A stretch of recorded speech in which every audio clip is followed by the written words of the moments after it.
February 2006 because I was 27. Just 14 months ago. I hoped that on that day that my tears, that my screams would remind me that I was a child before I was a female. But they still didn't hear. Let not these stories just fall on the skin of your ear.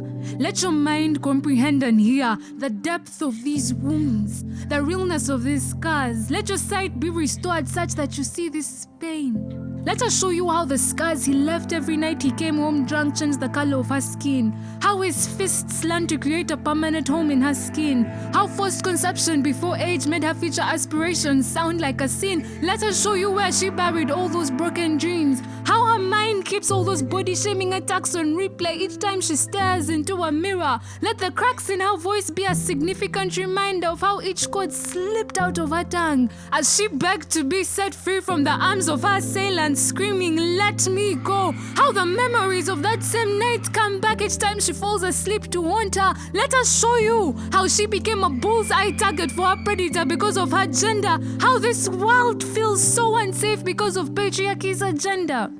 And when you finally come to this realization, don't just cry, don't just lament, don't just talk about it and sigh, but get up and run. Run and tell them that 16-year-old Mary's bride price is being settled yet again. Tell them that 3 shadows are about to prey on Susan's virginity. Let them know that Malika is about to slit her wrists with a broken glass that reflected her imperfections. Call the police and let them know the little girl has stepped into her assailant's car. Shout till their deaf ears hear again. Scream till you lose your voice. Cry. Let your tears flow and remind them of that same blood that flowed out of her thighs on that night.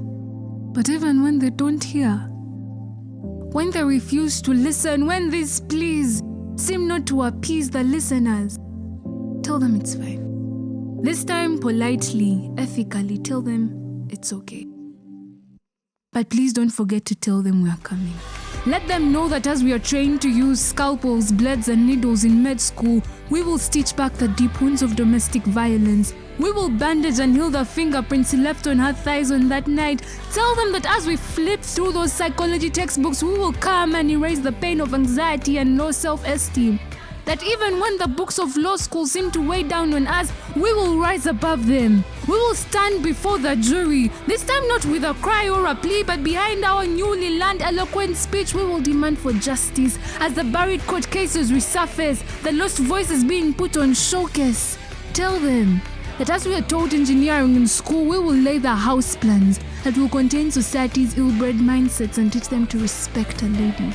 That this time, we won't listen to the budget being too small or the female population being too large, but with our own hands, we will build a safe haven for the female soul to thrive.